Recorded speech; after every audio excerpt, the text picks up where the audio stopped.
The first round of 2026 FIFA World Cup qualifying in Africa is just about over. And we now know which 9 teams are going to be going to the World Cup with automatic places.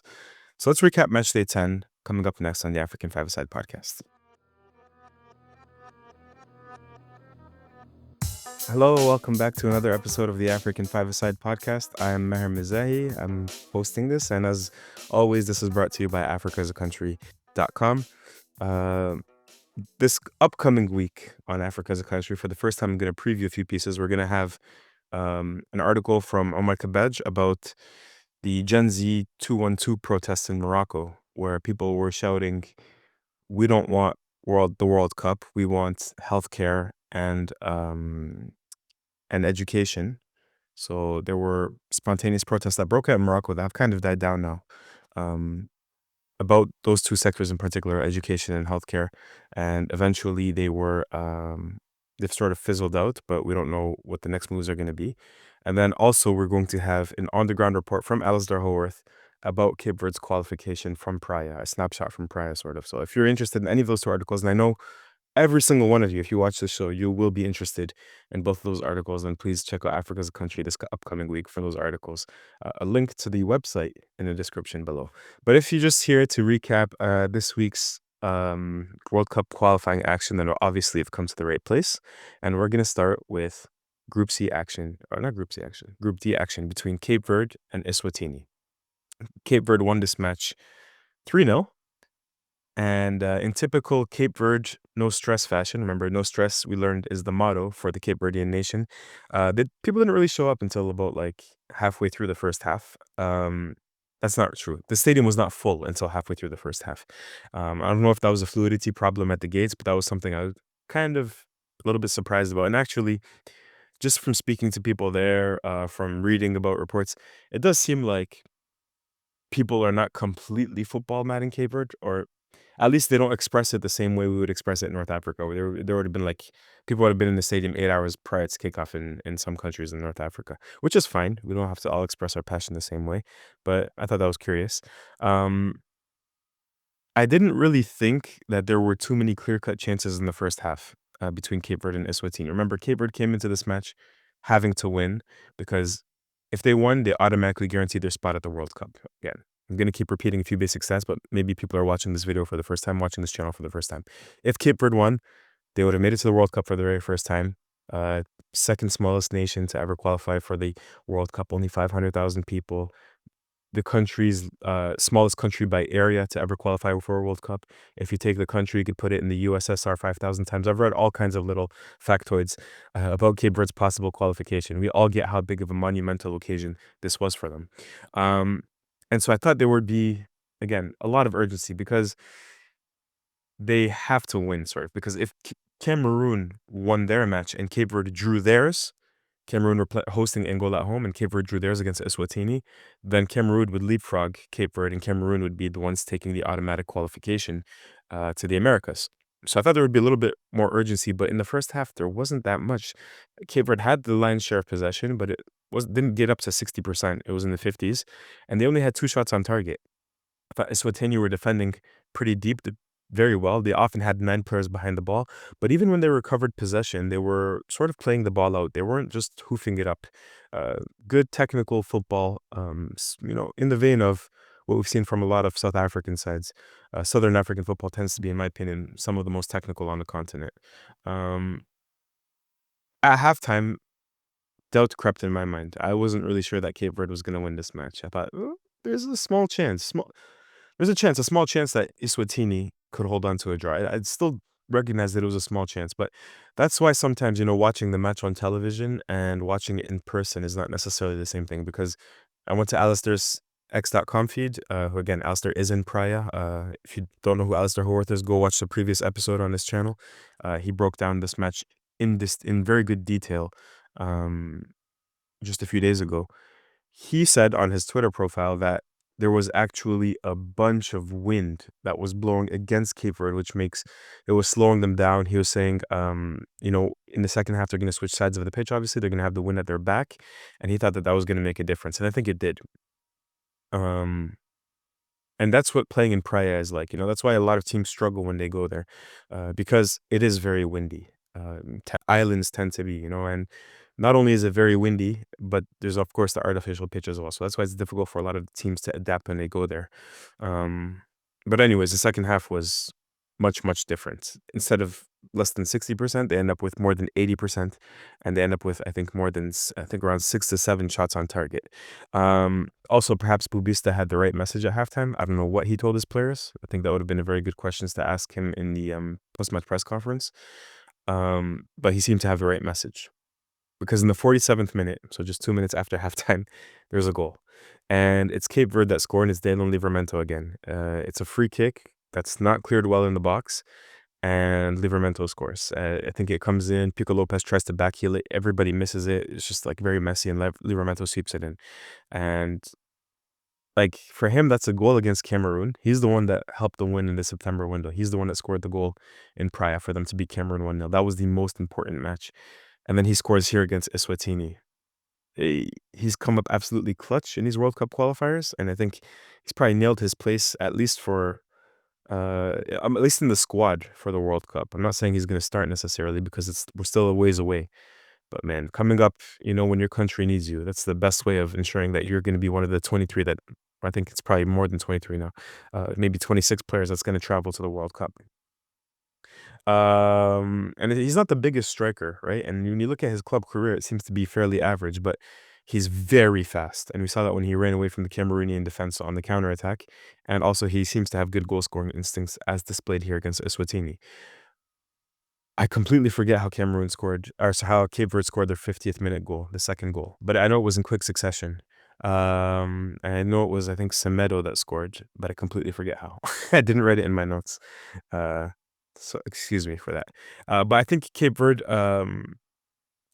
they got very comfortable after that. I think Eswatini came into this match thinking, we're either going to frustrate Cape Verde by keeping this to a 0-0 draw, a scoreless draw, or you know what, if we lose, we lose. We're not going to. I don't think I don't think that they thought, they didn't have enough self belief to think we're going to go and be able to break Cape Verde down away from home and score goals against them. They just tried to frustrate Cape Verde, but once they scored those 2 goals, it seems like Eswatini sort of gave up. Also, I thought there was a really nice touch from Bubista in the second half, with the substitutions. He brought in Telmo Akanjo, who I thought was brilliant with his left foot. Very good technical attacking midfielder. But more importantly, he brought on Gary Rodriguez and Stopira. If you know anything about this Cape Verde side, they have like the golden generation of 2013, 2015, those teams that first brought the nation into relevance, on continental relevance, I'll say, via the AFCON, right? For very first time qualifying for the AFCON. Then they went away a little bit. And now they've come back with this new golden generation. But there are a few players that were there for the first golden generation and that are like a bridge to this new golden generation. So you have, of course, Virginia, the 39-year-old goalkeeper that was there in 2013. He's there now. Ryan Mendes, their captain, and he started against Eswatini on the wing. Maybe it's an exaggeration to say, but maybe not. Perhaps Cape Verde's best player of all time, even though he's getting a bit older now, he's not their best player anymore. So he started that. So, and for the coach Bubisa to bring on Gary Rodriguez and then Stopira, he's just bringing on 2 more players from that older generation into this match, and I think it was well deserved. I think it's a tip of the cap from him, and a way of showing continuity and a way of showing appreciation for the past, saying like, you guys got us there, and now we're here, and we want you to be a part of it. And what was really sweet is that in the 90th minute, Cape Verde score another goal. And it's great when there's a late goal, because it just adds to the celebration prior to the full-time whistle. It just raises the temperature a lot, and everybody's in the party atmosphere even prior to the final whistle. And they get that very, very late goal. And it's Gary Rodriguez who makes the run from midfield. And the right back, Steven Moreira, plays a through ball. And Gary Rodriguez gets a shot on goal. It's parried, and Stopira scores. And you could see how happy not just the fans were, but his own teammates. They were like, because Stopira goes and he takes his shirt off. And I forget who it was. It might have been Livramento, actually. Maybe not him, but somebody grabbed his shirt and they were like showing it to the crowd. They started like lifting Stopira on their shoulders. Everybody was like celebrating him as much as celebrating the World Cup qualification. And so you could see even within the group, there's an appreciation for these players of the older generation. Because I think I even read that Stopira perhaps had international retirement and returned for this. But yeah, great scenes. Warms the cockles of the heart, as Jim Harbaugh says. Um, yeah, an emotional final whistle. Not much for the conclusion, except I think what everybody's going to be able to do now, similar to when Morocco got to the semifinals of the 2022 FIFA World Cup, is now other African nations that are similar to Cape Verde, they can look at them and be like, this is our example. This is how we can maybe try to replicate what they're doing. Um, and so, what are the ingredients? What's the cocktail for Cape Verde? How did they get here? Good coaching, first of all. Bubista, if you watch his sides, you could tell he's a good coach. He's not just a good coach, he's a good coach for Cape Verde. He's Cape Verdean. He knows his players, their personalities, but he also knows like what they're suited to, how they play. Because there are some coaches, even though they're good coaches, they come to take these jobs in Africa and they haven't really studied the pool of 50 players that they're going to use, and they don't really they just know their players like fans know their players. It's crazy to say that, but they just rely on their staff to say, but they don't really know their players. If you watch enough African football, you'll realize that he knows his players and he lines them up very good in like this beautiful 4-3-3, and they play good technical football. So good coaching is absolutely necessary. Good chemistry, good team chemistry, also absolutely necessary. Benefiting from their diaspora is absolutely huge for Cape Verde. And I think this has maybe been overblown by us members of the media, as sometimes we point to this as the reason why they're going to the World Cup, where if you look, in their squad, they do have a lot of players that, born and raised and started their careers in Cape Verde. It's not like some of these other squads, like Comoros, for example, where maybe two-thirds of the team, if not more, are born and raised in France, or Algeria in 2010, for example, um, or 2014. But those other countries, like Madagascar, like Comoros has hundreds of thousands of people in France. Madagascar as well. I think they could say, oh, you know what? Look how Cape Verde are using their diaspora, that pool of talent that they have in Europe, and they're recruiting them well, and they're integrating them into the team, and they're getting them to play in motivated fashion. We can do that too. And they're already doing it. But I think that they can also see that as another strength of Cape Verde's. And then good home field advantage. Like Cape Verde played their matches at home. Benin played 0 matches at home during these World Cup qualifiers, and they barely missed out on World Cup qualifying. Imagine if they played just 2 or 3 matches at home, not even saying all 5. How much more of an advantage that would have been. Playing in Cape Verde is home field advantage for the Blue Sharks. So that's something that's very important as well. So if you can combine these things, home field advantage, good coaching, good team chemistry, good talent identification from the diaspora, and good integration into the good governance what you do with your FIFA forward funds as well. Then if you're even a second or a third tier team in Africa, if you're Madagascar, if you're Comoros, if you're Burkina Faso, if you're Mali, that's when I think you can have a chance to qualify for the World Cup. That's what Cape Verde showed us.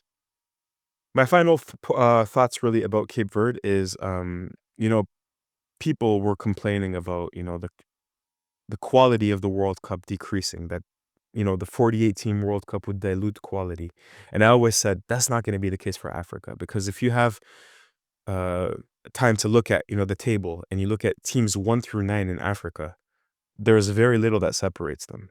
Think about the teams that missed out on the 2022 FIFA World Cup: Algeria, Nigeria, Ivory Coast, South Africa, DR Congo. These are all, very good sides. There's not much separating those sides with, Morocco, Tunisia, Egypt, Ghana, and so on and so forth. So I didn't really think there would be, you know, uh, the quality would lessen, so to speak. Now we have Cape Verde, and I have to say, like, the ceiling for Cape Verde is not the ceiling for Morocco or Senegal or Cote d'Ivoire. Those countries we've seen now can aspire to going deep into this tournament. They can go to the semifinals. Who knows if they can go further? I don't think the ceiling is quite as high for Cape Verde, but I also don't think they have a very, very low floor. I don't think they're going to be ridiculous. I don't think they're going to be losing matches 3-0, 4-0, and that people are going to say, oh, why did we expand this tournament so much? Now we have, weak teams, and look, they're getting destroyed, and it's not fun for anybody watching. So, on one hand, if you're Cape Verde and you're watching this, who cares? You deserve to be at the World Cup. You have to win your games in qualifying. You won your games in qualifying, and the other major superpower here, Cameroon, they're the ones that absolutely failed to even win their last match against Angola. They drew it 0-0 to even put any pressure on Cape Verde. So if you're Cape Verde, It's not your problem. You did everything that you deserve to do, and you deserve to be at the World Cup. Um, but I do think, from an African journalist and from an African football fan, I would have loved to see like a fully fledged attacking on all, firing on all fronts Cameroonian side go to the World Cup. It's not too late for them, because as we're going to talk about later, they made it to the playoff. Yeah, they did make it to the playoff, but um, yeah, there is that thing where I kind of think, we're gonna have one of the teams is not probably not one of the top 9 teams in Africa. And again, I hate that I'm even saying that because Cape Verde deserve to be there, and I don't want to poop on their parade, but it's something that I think about a little bit. South Africa beats Rwanda 3-0. One thing I thought about initially when I turned on, why is the stadium not full? Like, this is a one match do or die scenario. I don't want to hear that it's Tuesday, that people are working, like, and at the same time, you could tell me it's none of your business, and it is none of my business. But I was a little bit disappointed by the South African public and by the Nigerian public because, again, this is a one match do or die to qualify for the World Cup. For me, like, it doesn't make sense to me that people are not completely packing out the stadium. Um, that said, my other thoughts prior to the match were that I liked the lineup. They went back to the 4-4-2. And I said prior to the match that you can play a 4-4-2 and leave yourself exposed um, against Lesotho, but you can't do it against Benin. What I didn't know when I said that was that Nigeria still had a chance to finish as one of the top 4 runners up if they scored enough goals. And so if they scored 4 goals, which they ended up doing, of course, they beat Benin 4-0. So I can understand, again, like an ultra attacking lineup if you are going to if you need goals in that sense. So I don't hate the 4-4-2. I think Okor Adams deserves to start next to Victor Osimhen. I was very curious to see if they were more playing complementary roles than Aroko Dare and Osimhen, who sometimes occupied the same spaces against Lesotho. And other than that, yeah, Adamo Lookman obviously was suspended, so he couldn't play. I was fine with the rest of the lineup. And I think Simon on the left and Chukwueze on the right is sometimes more of a natural fit than Lookman, especially if you're playing him in a 4-4-2. And the great thing for Nigeria, again, you want them to show urgency because they have to score a bunch of goals, and they score in the 3rd minute. And it's Samuel Chukwueze who just picks up the ball randomly, immediately springs Osimhen through, and Osimhen just shoots on goal and scores it. And I think it's poor goalkeeping. I don't know if Victor Osimhen gave him the eyes because the goalkeeper jumps across his goal as if he's expecting a cross goal shot, but Victor Osimhen finishes to the near post. But I did think it was a little bit poor goalkeeping. Nonetheless, I don't care if it's poor goalkeeping or not. I called out Victor Osimhen specifically at the end of last video saying, you score a lot of goals, but you score a lot of goals against Sierra Leone, at the AFCON, you were great, but you didn't score goals.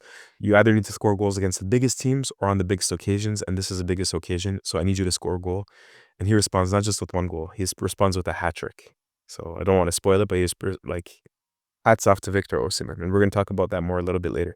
But he takes things off in the 3rd minute, and that's exactly how you would have wanted to draw it up if you're Eric Schell, is an early goal to get things going. Yeah. Akor Adams, I thought actually was a little bit more of a fit with Victor Osimhen. I thought he dropped into midfield at times. He had sleek feet at times. He could make long passes that perhaps Oroko Dare couldn't. He's much better on the ball. In the 18th minute, I love how Akor Adams and Chukwueze are tucking into midfield in possession. And yeah, just the number of long balls, as I mentioned last time around, was just, they came from Calvin Bassey, they came from Wilfred Ndidi, they came from Semi Ajayi, and then, of course, the crosses from the wings as well. But just them going after Osimhen every single time, trying to release him harrying defenders. Everybody, this is not insightful if you've watched Victor Osimhen, but he really is a defender's nightmare. There's no guarding him. Like, it's one of those where I sometimes I try to think to myself, what would it be like guarding him? I'm thinking, I know I'm gonna get elbowed. I know he's gonna shove me. I know he's gonna be nipping at my heels. He's just like, he plays with an incredible amount of anger and hunger. And I said this. I don't think I've seen a player play with this much hunger since maybe Luis Suarez, but I think Victor Osimhen plays with more hunger. I think Suarez was a more technical player. maybe even a better skilled, a better footballer. I don't think it's an exaggeration to say that. But Victor Osimhen, I've never seen a player, I don't think, play with as much hunger as he does. He wants to rip your face off. He wants to score 10 goals per game. It's very, very impressive and very fun to watch. So yeah, they were doing that really throughout the first half, and I would do the exact same thing. Playing a 4-4-2, just play those long balls in between the center half and the right back. And in the 31st minute, I noticed that Mohamed Tijani, who I guess is Nigerian by heritage, he's playing as a left center back for Benin. He's probably their most physical defender.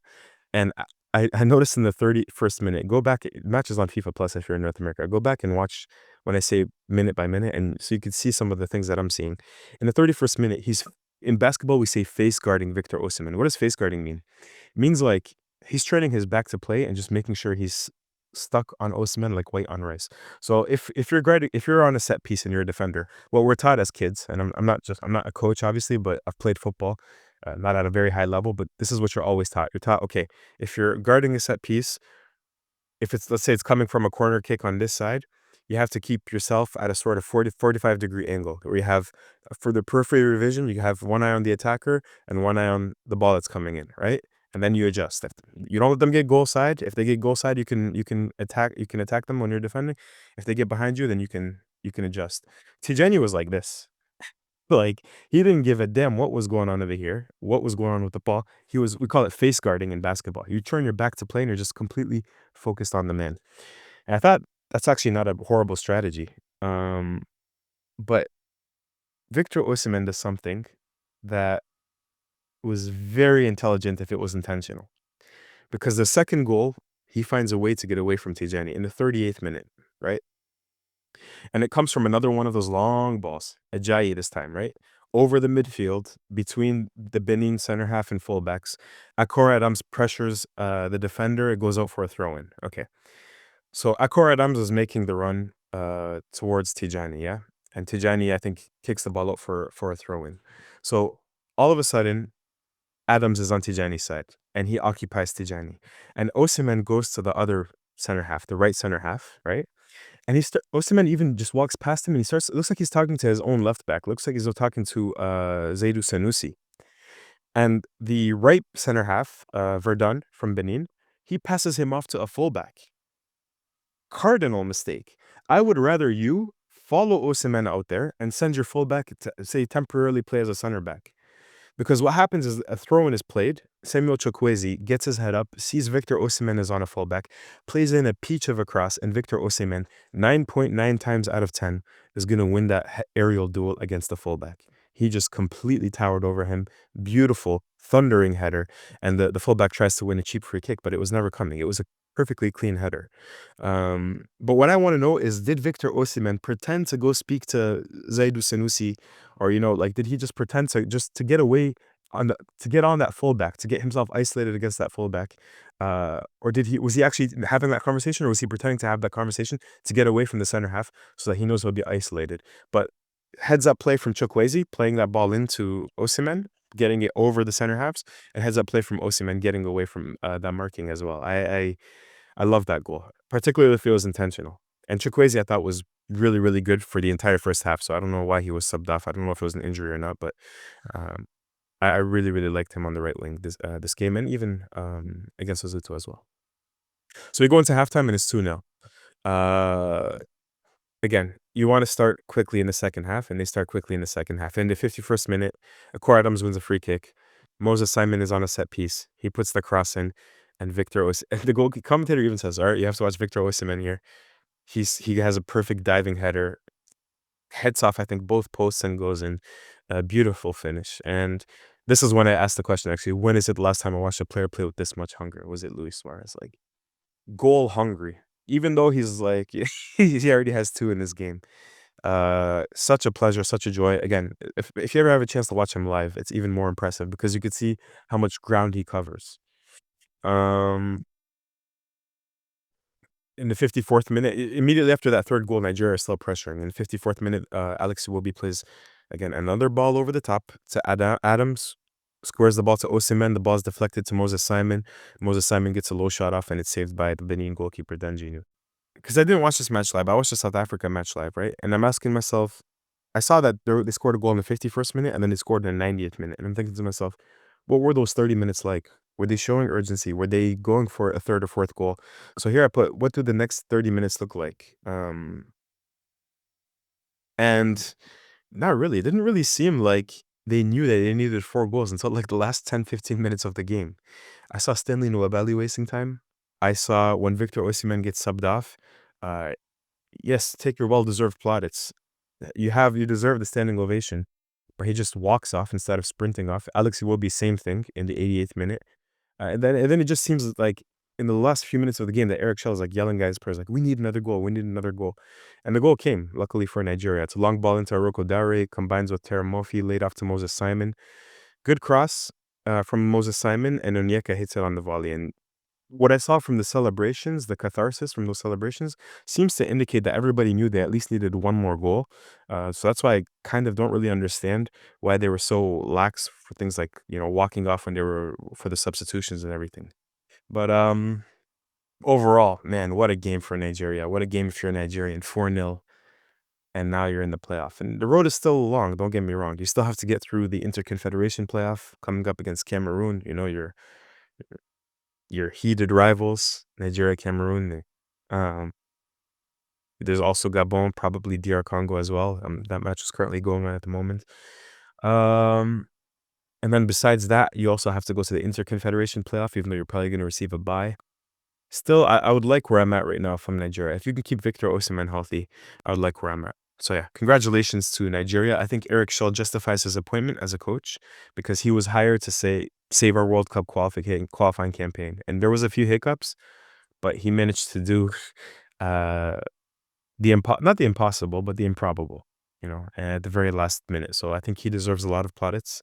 And then the last thing I would say about this match is just, and I feel like I've been saying it throughout the analysis, is Victor Osimhen. It was great to see him at the final whistle. Everybody was celebrating. He was calm. He was like, he feels like he knew, like, we ain't done nothing yet. Like, we're not in the World Cup. I love the mentality. And today he proved why he's world class. He proved why he's a top 3 player in Africa. Um, because there are players, I'm not going to name names, but there are players that are world class for their clubs, and then they come to their national team and it's not so much. I like players that show up for their national team because for me, like, there's more pressure, kind of. It means more. Clubs, you can always change clubs. You can't change a national team. Your reputation is built match by match, and it doesn't go away.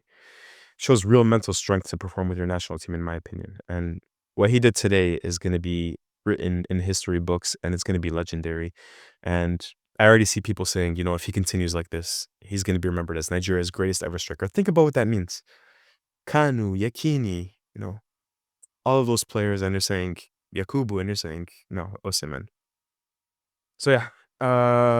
Finally, I didn't actually break down South Africa versus Rwanda.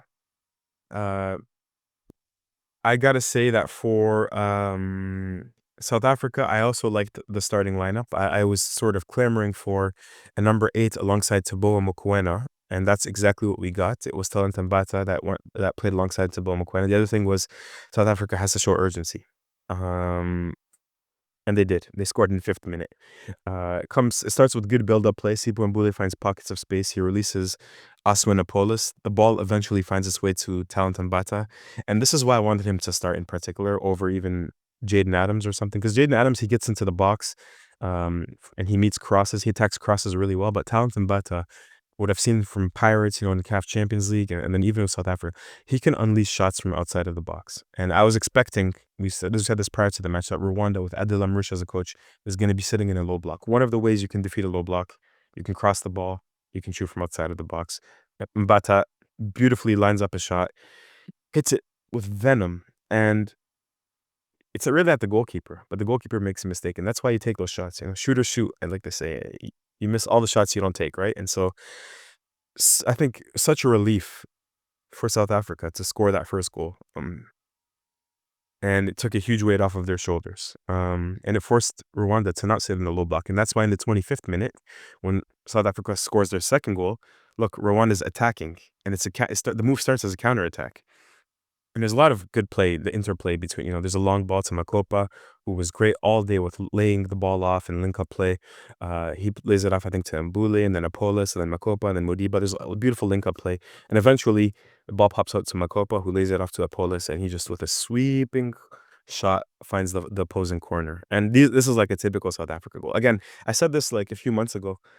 It's very rare to score a goal like this in African football. Like, nobody scores more beautiful teamwork goals than South Africa. They're the most technical side on the continent when they play their football, in my opinion. And it's something that they should appreciate. It's something that Hugo Bruce deserves credit for, and it's something that I love to watch. Not much to say for the rest of the first half. I thought Rwanda were a little more competitive at the beginning of the second half. Um, but still, they were not really,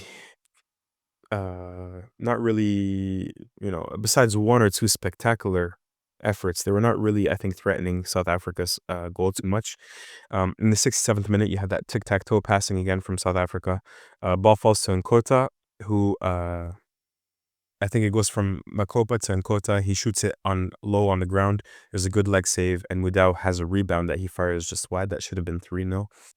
Um, I thought Mbule was, again, and there's something about Mbule. He kind of reminds me of a street footballer as well. Like, he's very technical, and I don't. That's not an insult, because sometimes when you describe somebody as a street footballer, they just have technique and that's it. But he runs. He runs for the 90 minutes. He has, physical endurance. He doesn't over exaggerate with his, dribbling and his technical ability, but he doesn't hesitate to show it off as well. So it really is in the best of ways that I'm calling him a street footballer. There's a chance he has in the 71st minute where it's great combination play. Mbule wins the ball back after it's taken away. He passes it to Apolis, who cuts it right back to him, and with the outside of his boot, he nearly hits the post. And man, like, it's a low shot with the outside of his boot, a lot of power on it, and I'm thinking to myself, man, like, who even thinks of taking that shot there? Usually, most people take it with their left foot. He hits it with his right foot with beautiful technique, and just throughout the match, whenever they try to press him, he's so press resistant. He just he'll use his body and he'll turn, with the outside of his boot this way every single time. It's beautiful to watch. I really, really like him in that number 10 role. And, I remember Hugo Bruce like a year ago or a year and a half ago speaking to the press. There was my friend Njabu Ngidi there. I think Lorenz Kohler was there. And he was talking about like needing to find a replacement for Temba Zwane, saying like he's 34 years old. I hope he continues to play at a high level and everything, but we need to start finding players that can replace him. Man, like, I don't think that Mbule does everything that Zwane does. Zwane, I think, particularly like makes great runs into space, perhaps more of a goal scoring threat. But for a number 10 role, Mbule Mbule is playing up to the level that's necessary, in my opinion. And in the 72nd minute, we finally get our third goal from South Africa. It's Oswin Apolis, who I think was maybe man of the match. Also very, very good. And what luxury if you're South African to either be able to call on him or Relebohile Mofokeng. He hits a corner kick and Evidence Makopa heads it in. Deserved for a striker that, as I mentioned, was very unselfish, was great with link-up play, was great holding the ball up, and I think needed a goal because he hadn't scored since the last AFCON against Morocco. So, in South Africa, they didn't really take their foot off the gas. They, I think, kept trying to score, showed good mentality, and what a relief. And I think overall, when you take all of Group C into account, South Africa deserves to go to the World Cup. Like, I know what they did with Thibaut Mokoena, it was a mess up, and they deserve to be docked the points and everything. I mentioned that, but on its entirety, if you look at since the last AFCON, which South Africa has been one of the top sides in African football, top 5 side, and not to mention, it's like a huge country and great fans and everything like that. But um, I would have been sad if they had missed the World Cup, and I don't think it would have been deserved. Just like Cape Verde deserved to be there, South Africa deserves to be there as well. So very happy about that. And yeah, other than that, looks like Ivory Coast is going to go through with the final automatic place where it's halftime right now. They're up 1-0 on Kenya. And probably DR Congo will join as the last of the runners up. So we'll have Gabon, Cameroon, Nigeria, and DR Congo is currently 1-0 up on Sudan. So it looks like they're probably also going to be joining the party there. And it looks like Burkina Faso is just going to miss out.